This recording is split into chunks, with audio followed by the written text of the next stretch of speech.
Taste the Daily. Dindigul மாவட்டம் ஆத்தூர் அருகே கழிவுநீர் வாய்க்கால் கட்டித்தராத விடியா அமைச்சருக்கு கடும் கண்டனம் எழுந்துள்ளது. ஐ பெரியசாமியின் தொகுதிக்குட்பட்ட சின்னாளப்பட்டியின் மொத்த கழிவுநீரும் 3வது வார்டுக்குட்பட்ட தெரு வழியாகத்தான் செல்வதாக குற்றம் சாட்டும் அப்பகுதி மக்கள் இதனால் மழைக்காலங்களில் மழைநீருடன் கழிவுநீரும் கலந்து கடும் துர்நாற்றம் வீசுவதுடன் நோய் தொற்று ஏற்படுவதாகவும் கூறுகின்றனர். இதனால் தாங்கள் சாலையில் நடந்து செல்லக்கூட முடியாத நிலை இருப்பதாகவும் இதுகுறித்து பலமுறை விடியா அரசிடம் மனு அளித்தும் பலனில்லை என்றும் ஆவேசப்பட்டனர்.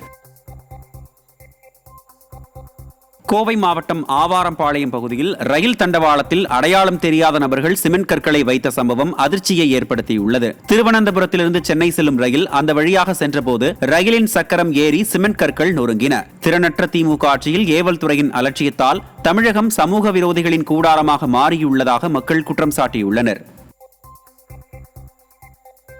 அரசு ஆவணங்களை ஒப்படைத்துவிட்டு கடலூர் மாவட்டத்தை விட்டு வெளியேறப் போவதாக விடியா அரசை கனரக லாரி உரிமையாளர் சங்கத்தினர் எச்சரித்துள்ளனர். ஒப்பந்த பணி வழங்க கோரி ஆட்சியர் அலுவலகத்தில் மனு அளித்த லாரி உரிமையாளர்கள் நுகர்பொருள் வாணிப கழக போக்குவரத்து ஒப்பந்த பணியில் ஈடுபட்டு வந்த தங்களுக்கு நிர்ணயிக்கப்பட்ட கூலி வழங்கப்படுவதில்லை என குற்றம் சாட்டினர்.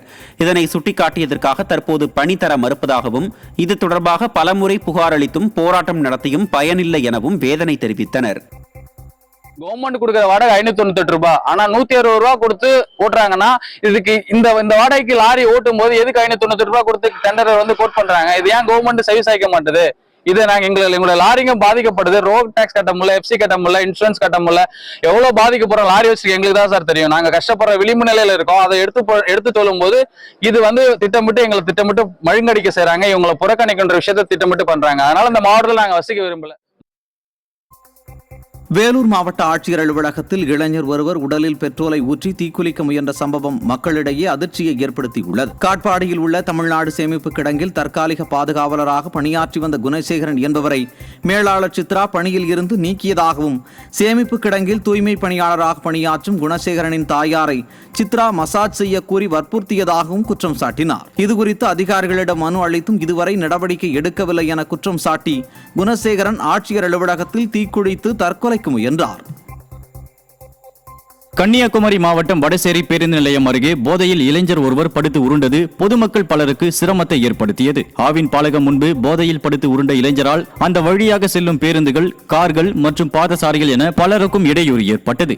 நிர்வாக திறனற்ற ஸ்டாலின் அரசு இளைஞர்களின் வாழ்வை சீரழிக்கும் விதத்தில் மதுக்கடைகளை அதிகம் திறந்து வைத்ததே இதற்கு காரணம் என பலர் குற்றம் சாட்டினர்.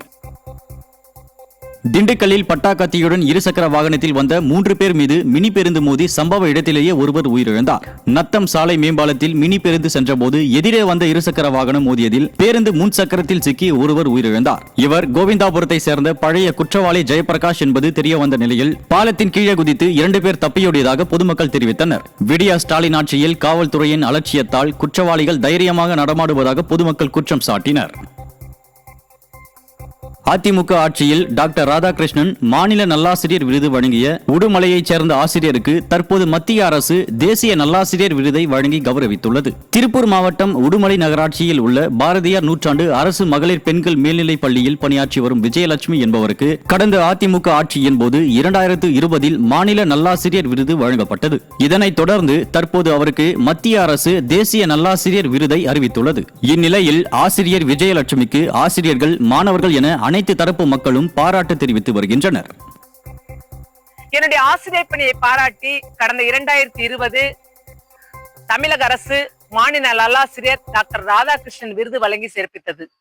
இன்று அதனுடைய தொடர்ச்சியாக தேசிய அளவில் தமிழகத்திலிருந்து தேர்ந்தெடுக்கப்பட்ட அரசு பள்ளி ஆசிரியரில் நான் ஒருவராக உள்ளேன் என்பதில் பெருமிதம் கொள்கிறேன்.